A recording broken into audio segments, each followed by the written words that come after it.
ونستعينه ونستغفره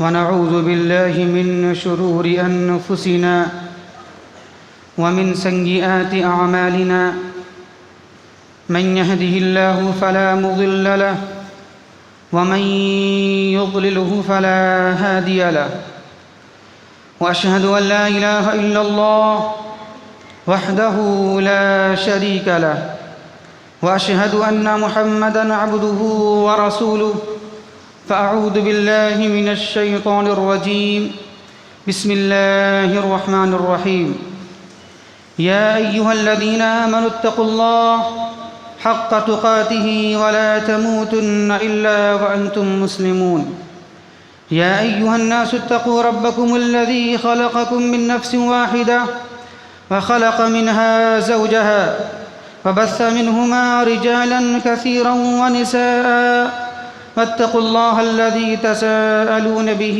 والأرحام إن الله كان عليكم رقيبا يا أيها الذين آمنوا اتقوا الله وقولوا قولا سديدا يصلح لكم أعمالكم ويغفر لكم ذنوبكم ومن يطع الله ورسوله فقد فاز فوزا عظيما أما بعد فإن أحسن الكلام كلام الله وخير الهدى هدي محمد صلى الله عليه وسلم وشر الأمور محدثاتها وكل محدثة بدعة وكل بدعة ضلالة وكل ضلالة في النار قال الله تبارك وتعالى في القرآن المجيد والفرقان الحميد فأعوذ بالله من الشيطان الرجيم بسم الله الرحمن الرحيم إنا أنزلناه في ليلة القدر وما أدراك ما ليلة القدر ليلة القدر خير من 1000 شهر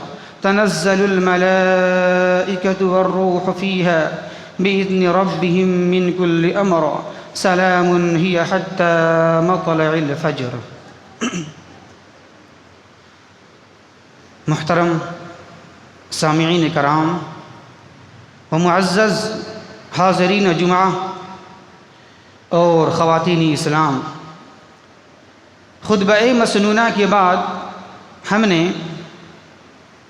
سورہ قدر کی مکمل ایک سورت کی تلاوت کی ہے، جس میں اللہ تبارک و تعالی شب قدر کی فضیلت، اس کی اہمیت، اس کی عظمت کے تعلق سے بات بیان فرمائی ہے۔ تو آیت کی مناسبت کے لحاظ سے آج ہمارا موضوع خطابت ہے کہ رمضان کا آخری عشرہ کیسے گزارا جائے۔ محترم سامعین کرام، آج ماہ رمضان کی 15 تاریخ ہے اور آئندہ چہارشنبہ یعنی بدھ کے دن رمضان کی 20 تاریخ ہوگی، اور اسی دن سے طاق راتوں کی شروعات بھی ہو جائے گی، اور اسی دن سے آخری عشرہ بشمار کیا جانا شروع ہو جائے گا۔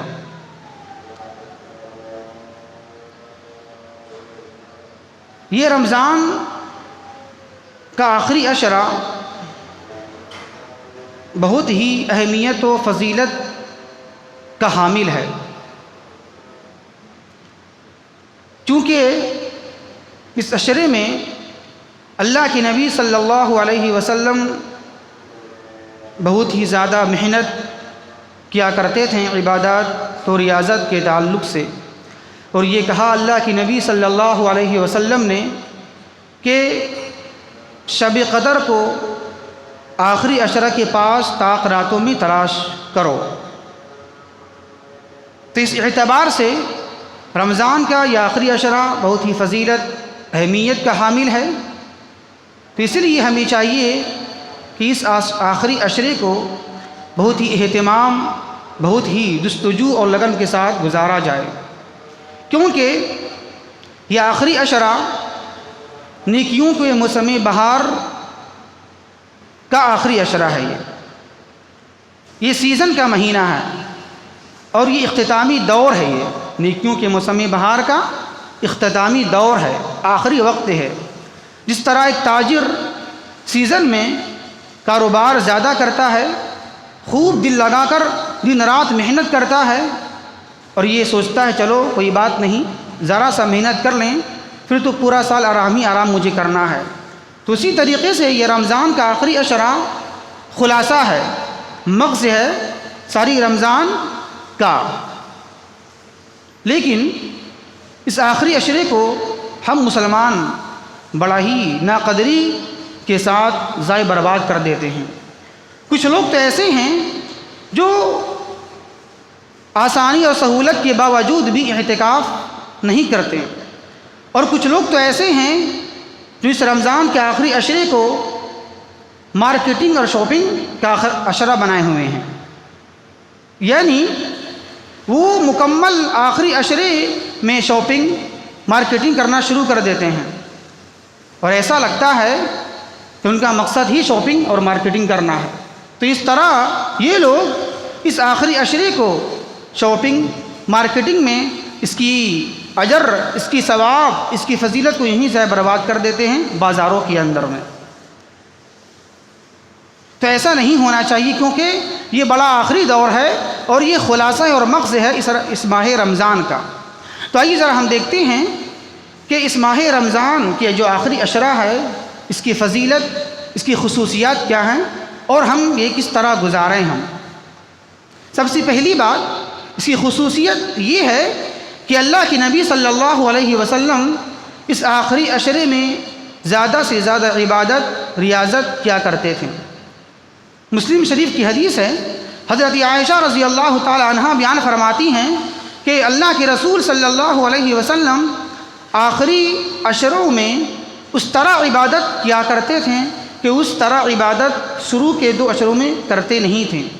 یعنی اللہ کے نبی صلی اللہ علیہ وسلم رمضان کا جو آخری 10 دن ہوتا اس میں اللہ کے نبی زیادہ عبادت ریاضت مشقت کیا کرتے تھے کہ اس طرح 2 عشروں میں اس طرح کرتے تھے اللہ کے نبی صلی اللہ علیہ وسلم۔ اسی طرح بخاری مسلم کی حدیث ہے، اللہ کے نبی کے تعلق سے بیان فرماتی ہیں حضرت عائشہ رضی اللہ تعالی عنہا کہ کان رسول اللہ صلی اللہ علیہ وسلم اذا دخل العشر شد مئزرہ واحیا لیلہ وایقظ اہلہ، کہ جب اللہ کے رسول صلی اللہ علیہ وسلم رمضان کے آخری عشرے میں داخل ہو جاتے ہیں تو کیا کرتے ہیں؟ شد مئزرہ، پورا طریقے سے کمر کو کس لیتے ہیں، تیار ہو جاتے ہیں، واحیا لیلہ، اور راتوں کو جاگتے، وایقظ اہلہ، اور خود بھی گھر والوں کو جگاتے۔ اس میں ایک بات قابل غور ہے کیا کہ شد مئزرہ، جب اللہ کے نبی صلی اللہ علیہ وسلم داخل ہوتے ہیں اس آخری عشرے میں تو پوری طریقے سے کمر کو کس لیتے، تیار ہو جاتے۔ کچھ لوگوں نے یہ کہا، کچھ مفسرین نے یہ بھی کہا ہے کہ بالکل الگ تھلگ ہو جاتے، یہاں تک کہ بیویوں سے بھی جدا ہو جاتے، تعلق قائم نہیں کرتے، اتنا شدت تھی، اتنی مشقت تھی اس آخری عشرے کے تعلق سے۔ اسی طرح حدیث کے الفاظ کیا ہیں؟ وَأَحْيَا لَيْلَهُ، کہ اللہ کے نبی صلی اللہ علیہ وسلم اس آخری عشرے میں یعنی 10 دن پوری 10 دن رات کو جاگتے تھے۔ اس سے پتہ ہی چلا 5 تاخرات تو خصوصی ہے ہی ہے، خصوصی تعلق تو ہے ہی ہے، اس میں اللہ کے نبی کے حکم ہے کہ آپ جاگو رات میں، لیکن اللہ کے نبی صلی اللہ علیہ وسلم 5 تاخرات کے علاوہ 5 کو بھی جاگتے تھے اللہ کے نبی۔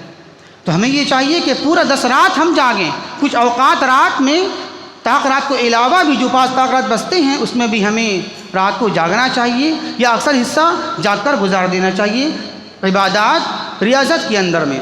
اسی طرح حدیث کے الفاظ کیا ہیں اللہ کے نبی کے؟ وَأَيْقَظَ أَهْلَهُ، کہ اللہ کے نبی صلی اللہ علیہ وسلم صرف اکیلا جاگتے نہیں تھے بلکہ گھر والوں کو جو آپ کے جو گھر کے اندر تھے اس کو جگاتے تھے اللہ کے نبی صلی اللہ علیہ وسلم۔ تو اس سے پتہ ہی چلا کہ اللہ کے نبی کا جو عمل تھا آخری عشرے کا زیادہ اہتمام تھا بنسبت 2 عشروں سے، جتنی محنت کرتے تھے اللہ کے نبی پہلے 2 عشروں میں اس سے زیادہ، اس سے بہت ہی زیادہ کہہ لیں آپ ڈبل ٹربل مشقت کیا کرتے تھے عبادات کے اندر میں۔ یہ ہے پہلی خصوصیت اور پہلا عمل جو مجھے کرنا ہے اس آخری عشرے کے اندر۔ اسی طرح دوسرا کیا ہے؟ دوسری خصوصیت جو اس آخری عشرے کی ہے وہ یہ ہے کہ اس آخری عشرے ہی میں شب قدر ہے، اور اس کی عظمت و فضیلت کے تعلق سے اللہ تبارک و تعالیٰ نے ایک پوری صورت ہی نازل کر دی ہے، مکمل صورت نازل کر دی ہے۔ شب قدر یہ پورا خلاصہ ہے اس ماہ رمضان کا۔ شب قدر کا 3 معنی ہوتا ہے۔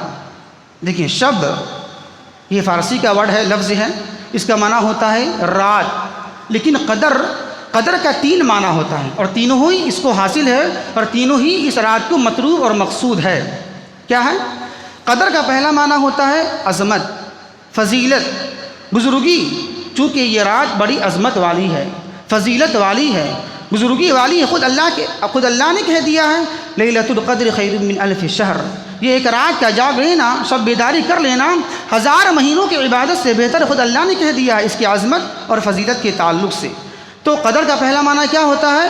عظمت و فضیلت والی رات۔ اور کتنی عظمت ہے، کتنی فضیلت ہے کہ یہ رات 1000 مہینوں کی عبادت سے بہتر ہو جائے گی۔ یہ ہے قدر کا پہلا معنی، یہ بھی اس کو حاصل ہو جاتی ہے۔ اسی طرح قدر کا دوسرا معنی کیا ہے؟ تنگی۔ تنگی کیا مطلب؟ تنگی، اس میں تنگی کا مطلب کیا ہے؟ اس میں تنگی کا مطلب یہ ہے کہ اس رات جبرائیل امین کی معیت میں ان کے ساتھ فرشتوں کا نزول اتنی کثرت سے ہوتا ہے، اتنی تعداد میں زیادہ ہوتے ہیں فرشتے کہ پوری زمین تنگ ہو جاتی ہے، بھر جاتی ہے، اور اتنی زیادہ اس کی تعداد ہوتی ہے کہ کنکریوں کے تعداد سے بھی زیادہ ان کی تعداد ہو جاتی ہے۔ تو اس لحاظ سے یہ رات پوری تنگی والی ہو جاتی ہے اور پوری فل ہو جاتی ہے یہ زمین۔ اسی طرح قدر کا ایک تیسرا معنی کیا ہے؟ فیصلہ۔ تقدیر مانے فیصلہ، اندازہ کرنا، فیصلہ کرنا، چونکہ اس رات اللہ تبارک و تعالی سارے انسانیت کے تعلق سے فیصلہ نافذ کرتا ہے، تقدیر کو لکھتا ہے، تقدیر کو بناتا ہے۔ جیسا کہ اللہ تبارک و تعالی بیان فرماتا ہے سورہ دخان کے اندر میں کیا؟ انا انزلناہ فی لیلۃ مبارکہ انا کنا منذرین فیہا یفرق کل امر حکیم، کہ ہم نے اس قرآن کو نازل کیا ہے مبارک راتوں میں، اور ہم اس رات میں کیا کرتے ہیں؟ یفرق کل امر حکیم، ہر حکمت والے اعمال کا فیصلہ کر دیا جاتا ہے، اللہ کی طرف سے ایسا ہوتا ہے۔ یہاں پر یہ نہ سمجھیں آپ کہ تقدیر لکھی جا رہی ہے دنیا میں آنے کے بعد، یہ کوئی نئی تقدیر نہیں ہے، یہ نہ سمجھیں آپ یہ نئی تقدیر لکھی جا رہی ہے، نئی تقدیر نہیں، ایسی بات نہیں ہے، بلکہ جو تقدیر اللہ تبارک و تعالی نے لکھ رکھی ہے پہلے سے، اسی کا اجرا ہوتا ہے۔ یہ کسی کو شک گمان نہ ہو یہ نئی تقدیر کہاں سے آ رہی ہے، پیدا ہونے کے بعد جب پیدا ہو چکے ہم تب اللہ مجھے تقدیر لکھ کے دے رہا ہے، نہیں، ایسی بات نہیں ہے، بلکہ جو اللہ تقدیر لکھتا ہے اس رات اسی تقدیر ازلی کا اجرا ہوتا ہے۔ کیا مطلب ہوا؟ مطلب یہ ہوا جو اللہ نے تقدیر لکھی ہے پہلے سے، بس اسی کا اجرا کر دیا جاتا ہے سالانہ، سال میں ایک بار، ہر سال ایک بار، اور اجرا کر کے فرشتوں کے ہاتھ میں سے دے دیا جاتا ہے کہ پورا سال کیا کرنا ہے آپ کو، روزی کا مسئلہ، تنگی کا مسئلہ، موت و حیات کا مسئلہ، عزت و ذلت کا مسئلہ فرشتوں کے ہاتھ میں دے دیا جاتا ہے۔ یہاں پر اس کو سمجھیں آپ تاکہ بات واضح ہو جائے اور صاف ہو جائے۔ کیا دیکھیں آپ، تقدیر کی 5 قسمیں ہوتی ہیں۔ کیا ہے وہ؟ تقدیر ازلی، تقدیر عمری، تقدیر سنوی، تقدیر یومی اور تقدیر معلق۔ اس کو سمجھیں تاکہ بات واضح ہو جائے۔ تقدیر ازلی کسے کہتے ہیں؟ تقدیر ازلی اسے کہتے ہیں جیسا کہ مسلم شریف کی حدیث ہے، اللہ کے نبی صلی اللہ علیہ وسلم بیان فرماتے ہیں کہ اللہ تبارک و تعالی زمین و آسمان کی پیدائش سے 50,000 سال پہلے اللہ تبارک و تعالی نے ساری مخلوقات کی تقدیر کو لکھ دیا تھا۔ تقدیر بن چکی ہے، کب بنی ہے؟ زمین و آسمان کی پیدائش سے 50,000 سال پہلے۔ پھر یہ مطلب کیا ہوا؟ تقدیر لکھی جا رہی ہے شب قدر میں ہر سال، اس کا مطلب کیا ہے؟ تقدیر تو میری اور آپ کی بن چکی ہے نا، ازلی، جو لوح محفوظ کے اندر موجود ہے، تو وہ ہے اصل ہے، وہ اصل ہے۔ پھر یہ سب فرع ہیں، سب اجرا ہے۔ یہ ہو گئی پہلی تقدیر، تقدیر ازلی، جو کب بنی ہے؟ 50,000 سال پہلے زمین و آسمان کی پیدائش سے۔ دوسرا کیا ہے؟ تقدیر عمری۔ کیا مطلب؟ جب ایک بچہ ماں کے پیٹ میں چلا جاتا ہے اور 4 مہینے ہو جاتے ہیں تو اللہ تبارک و تعالیٰ ایک فرشتوں کو بھیجتا ہے اور اس کے تعلق سے 4 باتیں لکھ دی جاتی ہیں: موت، عمر، رزق اور نیک بخت یا بدبخت ہوگا۔ یہ 4 چیزیں اس کے بارے میں لکھ دی جاتی ہیں۔ یہ دوسری قسم ہے تقدیر کی، تقدیر عمری۔ اس کے بعد کیا ہے؟ تقدیر حولی یا تقدیر سنوی، یعنی سالانہ تقدیر لکھی جا رہی ہے جو شب قدر میں ہوتا ہے، یہ تیسری قسم ہے تقدیر کی۔ چوتھی کیا ہے؟ تقدیر یومی، یعنی روزانہ۔ قرآن میں اللہ بیان فرماتا ہے اپنے بارے میں کیا؟ کل یوم ہوا فی شان، کہ اللہ تبارک و تعالی ہر روز ایک حالت میں ہوتا ہے، ایک اس کی ایک شان ہوتی ہے۔ کا مطلب ہر روز وہ ایک کچھ نہ کچھ کر رہا ہے، ذلت، عزت، موت، حیات، روزی تنگی کر رہا ہے کہ نہیں کر رہا ہے؟ روزانہ کسی کی موت ہوتی ہے، روز پیدا ہو رہا ہے، تو کیسے ہو رہا ہے؟ اللہ کے چاہنے سے ایسا ہو رہا ہے۔ تو مطلب یہ ہے کہ اللہ روزانہ بھی تقدیر کو بناتا ہے اور بگاڑتا ہے۔ یہ چوتھی قسم تقدیر کی ہو گئی۔ پانچویں کیا ہے؟ تقدیر معلق یا تقدیر مشروط بولیں آپ۔ کیا مطلب اس کا ہوا؟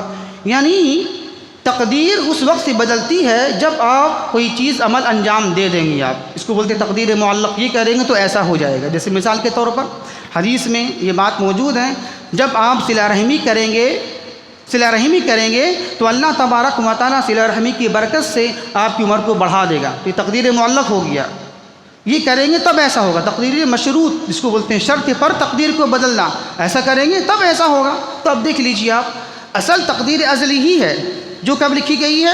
50,000 سال پہلے۔ اب یہ جو چاروں تقدیر ہے، تقدیر عمری، تقدیر حولی، تقدیر یومی، تقدیر معلق، اسی کی فرع ہے، اسی کا اجرا اللہ کر دیتا ہے۔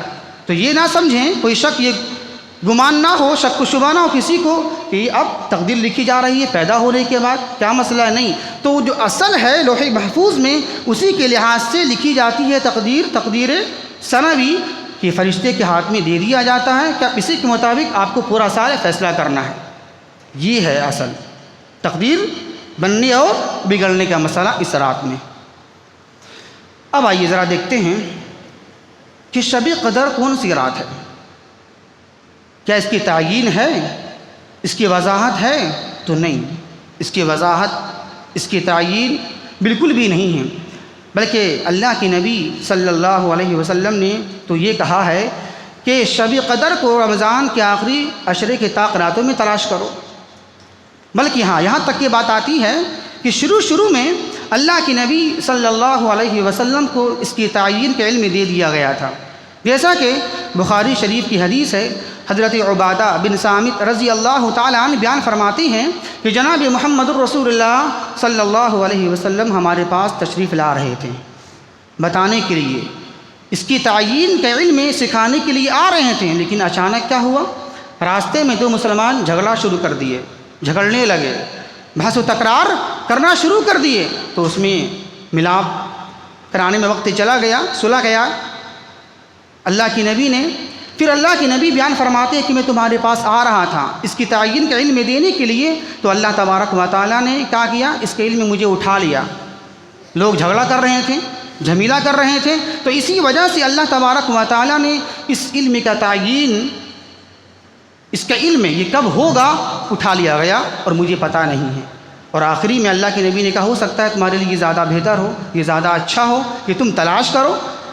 زیادہ خیر کیسے ہوگا؟ اگر آپ کو صرف ایک رات ہی مل جاتی تو آپ کو جو اجر، ثواب، فضیلت ملنے والی تو وہ نہیں ملتی۔ اس طرح آپ 5 رات جاگیں گے تو اس طرح کیا ہوگا؟ 5 رات کی اہمیت، اس کا ثواب آپ کو ملے گا، ورنہ صرف ایک ہی رات کی فضیلت آپ کو ملتی۔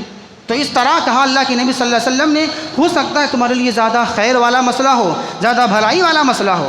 تو اس سے پتہ یہ چلا کہ شروع میں تعیین دی گئی تھی، لیکن پھر بعد میں اللہ کے نبی کو علم لے لیا گیا، اٹھا لیا گیا۔ تو اب یہ کہنا کہ نہیں صرف 27 ہی کو ہے، یا یہ 21 ہی کو ہے، یا 25 ہی کو ہے، ایسا نہیں، یا 29 ہی کو ہے، یہ تعیین کرنا غلط ہے۔ جب اللہ کے نبی نے تعیین نہیں کیا اور واضح الفاظ ہیں بخاری شریف کے کہ علم کو اٹھا لیا گیا، فروفیات، علم کو اٹھا لیا گیا، چھین لیا گیا، تو اب کسی امتی کے قول کے ذریعے یا استدلال کے ذریعے یا استنباط کے ذریعے یہ اپنی عقل کو بیچ میں لانا کہ نہیں یہ ہو سکتا ہے، تو یہ بالکل غلط ہے اور مناسب رویہ نہیں ہے۔ لیکن ہاں، اللہ کے نبی صلی اللہ علیہ وسلم نے کچھ علامات بیان کر دیے ہیں، کچھ علامات شب قدر کی ہیں۔ وہ کیا ہیں؟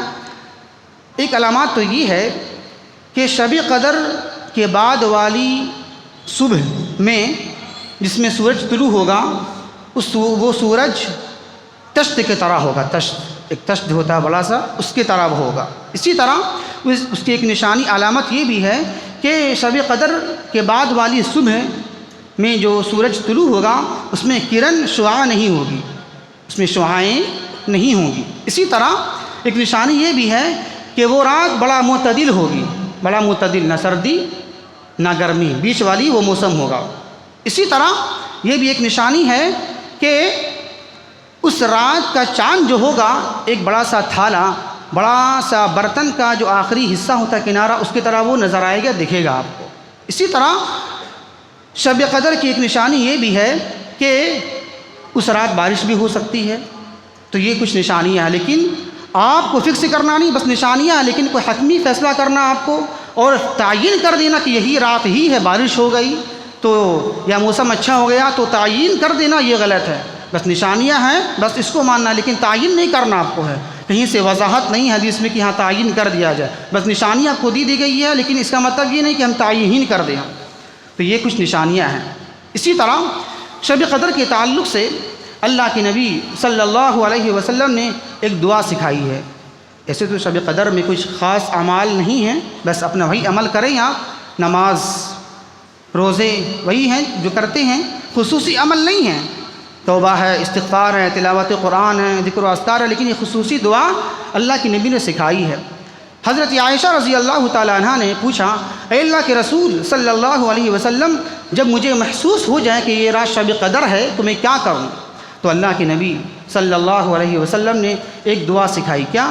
اللہم انکا عفو، اللہم انکا عفو تحب العفو فاعف عنی، اے میرے اللہ انکا عفو، تو عفو درگزر کرنے والا ہے اور تو درگزر کرنے کو پسند فرماتا ہے، فاعف عنی، پس تو مجھے معاف کر دے، میرے گناہوں کو چھپا دے، درگزر کر دے۔ یہ خصوصی دعا ہے، بس اس کے علاوہ باقی کوئی خاص عمل نہیں ہے، بس جو عام جو کرتے ہیں وہی کرنا ہے آپ کو ہے، لیکن ہاں خصوصی دعا کرنا ہے تاکہ اس رات میں جو تقدیر کا جو مسئلہ ہے اللہ اس میں خیر دے، بھلائی دے، کوئی شر والا مسئلہ اس میں اللہ لگائی نہیں۔ جیسے کیا ہے دعا جو پڑھتے ہیں ہم، قنوت وتر کی دعا، قنوت وتر کی دعا میں ایک لفظ ہے کیا؟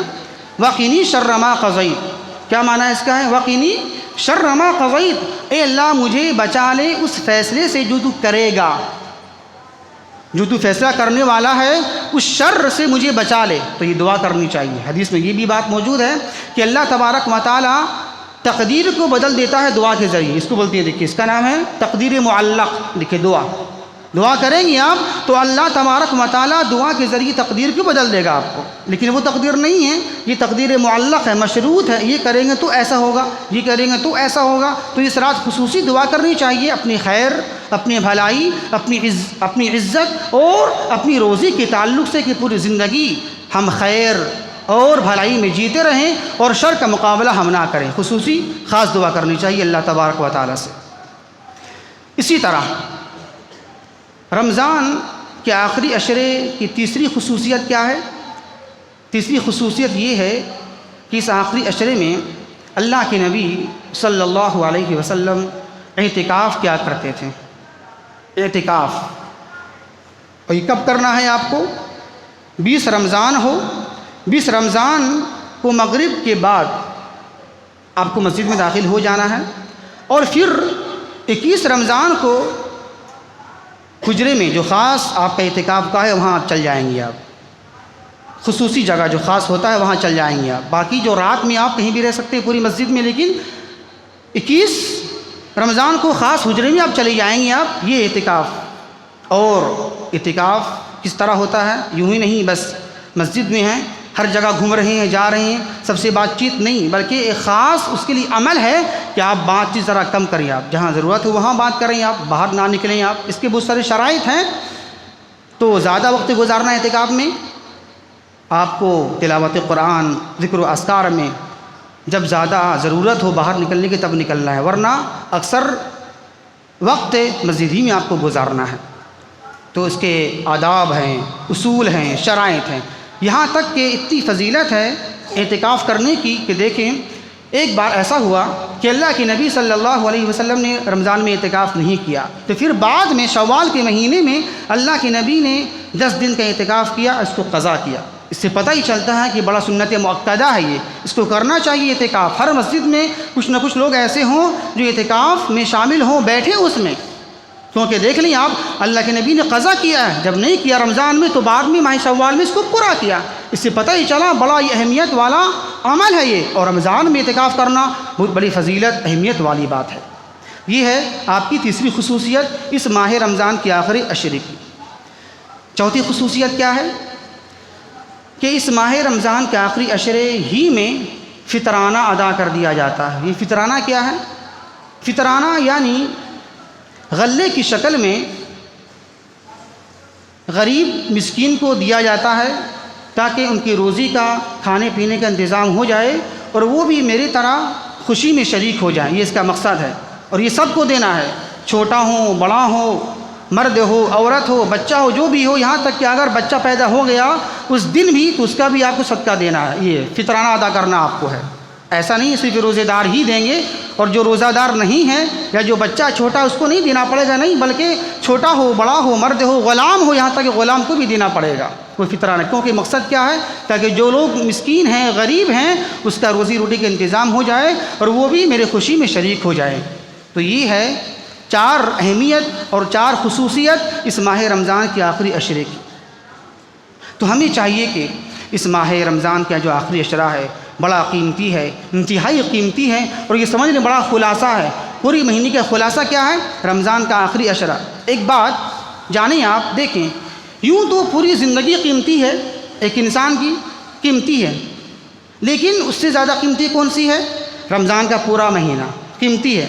11 مہینوں کے لحاظ سے قیمت زیادہ کون ہے؟ کس کی ہے؟ اس مہینے کی ہے۔ پھر اس سے زیادہ قیمتی کون سا ہے؟ رمضان کا آخری عشرہ، یعنی 10 دن زیادہ قیمتی ہے۔ اس سے بھی زیادہ قیمتی کون سا ہے؟ رمضان کے آخری عشرے کی تاقرات، یہ زیادہ قیمت ہے۔ اس سے بھی زیادہ قیمتی کون ہے؟ تاقرات میں سے شب قدر والی رات، یہ زیادہ قیمتی ہے۔ تو دیکھیں آپ، قیمت سے قیمت بڑھ رہی ہے۔ پوری زندگی قیمتی آپ کی ہے، لیکن اس سے بھی زیادہ قیمتی یہ پورا مہینہ، رمضان کا پورا مہینہ۔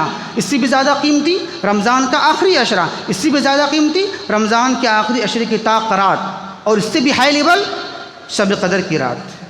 تو ہمیں ضائع برباد نہیں کرنا چاہیے، گپ شپ کرنے میں یا فضول بات کرنے میں نہیں، بلکہ ذکر و اذکار توبہ استغفار کرتے رہیں۔ بلکہ یہاں تک کہ جو حدیث ابھی پیش کی گئی کہ اللہ کے نبی صلی اللہ علیہ وسلم کیا کرتے تھے؟ وہ احیا لیلہ، آخری 10 راتوں میں جاگتے تھے۔ کیا مطلب ہوا؟ خصوصی جو رات ہے طاق رات، اس کے علاوہ کی بات ہو رہی ہے، مطلب 10 رات، شروع سے 10 رات۔ تو ہمیں یہ چاہیے کہ طاق رات کے علاوہ بھی جو راتیں ملیں اس میں کچھ نہ کچھ کم از کم 2 بجے تک وہ جو وقت گزاریں ہم تو یہی نہ گزاریں، ہم شب بیداری میں گزاریں، تلاوت قرآن میں گزاریں، تاکہ ہمارا بھی شمار اس رات میں ہو جائے۔ تو یہ کچھ خصوصیات تھیں اس ماہ رمضان کے آخری عشرے کے تعلق سے۔ تو ہمیں چاہیے کہ اس کو ہم بڑے اہتمام کے ساتھ گزاریں، کہیں ایسا نہ ہو کہ یہ وقت یہ اوقات یوں چل جائے اور ہم اس سے محروم ہو جائیں۔ اللہ سے دعا ہے کہ اللہ تبارک و تعالی ہمیں صحیح سمجھ کی توفیق عطا فرمائے۔ وما توفیق الا باللہ، انہ تعالی جواد کریم ملک بر رؤوف الرحیم۔